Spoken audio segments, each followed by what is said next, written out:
In the Big Four agenda, the government seeks to raise the share of manufacturing sector from 9 to 20% of the gross domestic product by 2022, expand food production and supply, provide universal health coverage for all Kenyan homes, and build 500,000 affordable houses. These 4 areas are expected to strengthen inclusive economic growth. The urban space presents a viable convergence for enablers toward the delivery of the Big Four agenda. However, state and non-state actors have been pursuing the Big Four implementation path in isolation, hence the need for a synergy platform that was provided during the 2018 Planners Summit. The Institute thought that it's important to bring all stakeholders to one sitting so that we can all interrogate this subject of the Big Four. The Big Four has provided a platform for us to speak to the other sectors.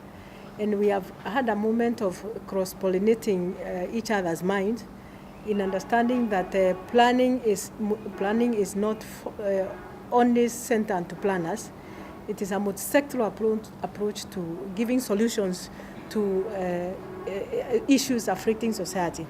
A lot of directives similar to the Big Four have largely just focused on economic planning, but they have not focused on how spatial planning can be integrated in it. So there's a large disconnect, and we felt that space, all these Big Four activities happen on space, and thus there's a need for all these things to be domesticated and landed on a space.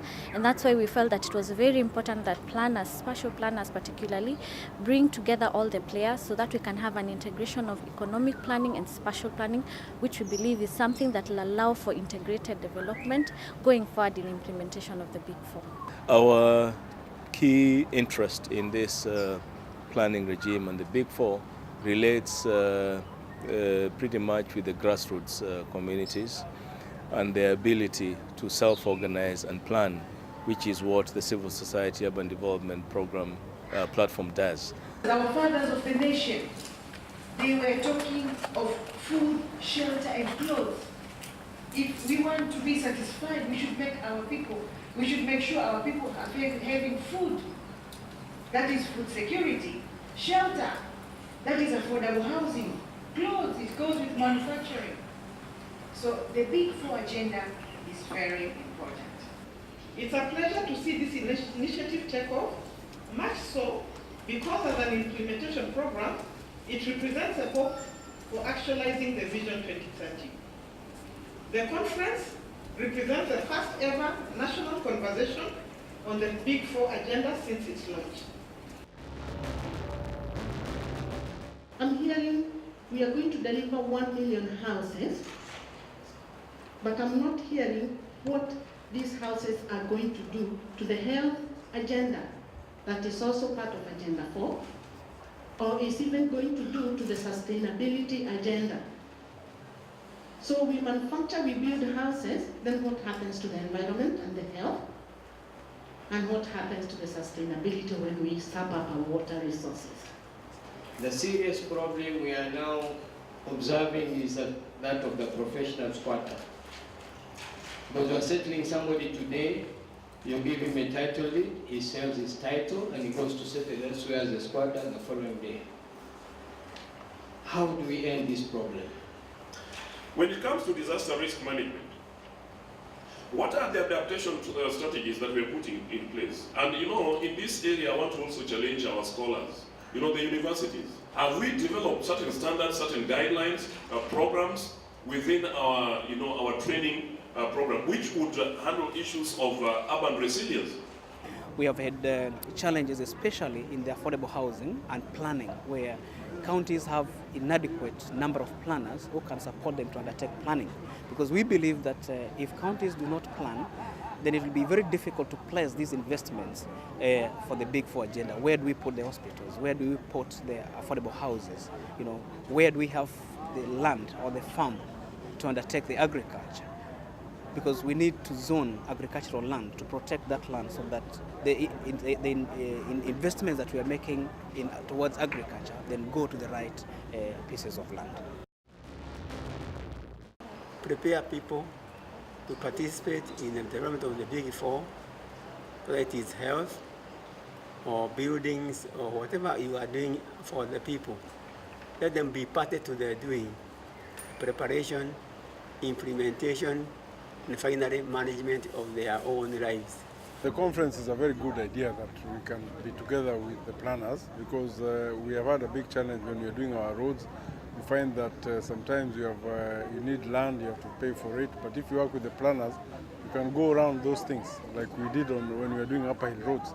We've done some buffer zones within the existing infrastructure, and we have identified those areas that now are areas of deficiency. So any new dispensary that we need now to do in Nyandarua has to go to those areas of deficiency, but not to go to the areas that are already maybe served or overserved. Proportionately, we are talking about 57% of the population which is covered. In terms of facilities, we have accredited about 2,050 facilities. This includes government facilities, the public facilities, private facilities, and faith-based.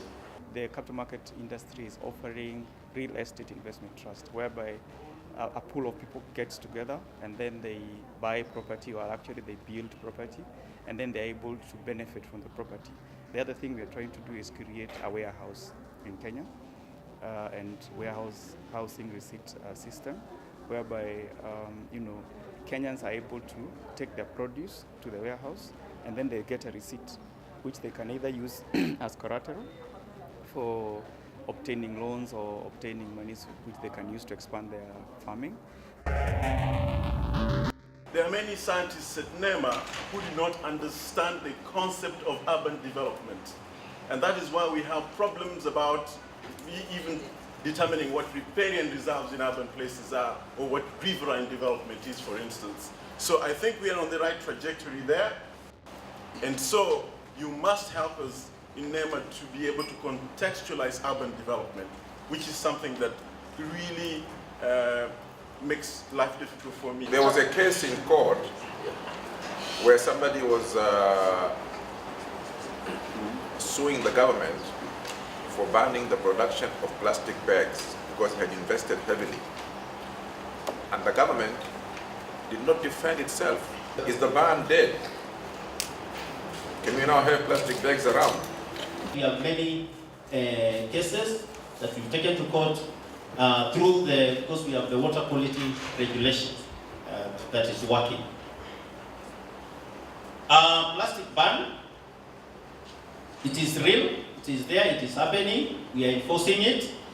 The particular case that the participant asked, the matter was supposed to be filed afresh.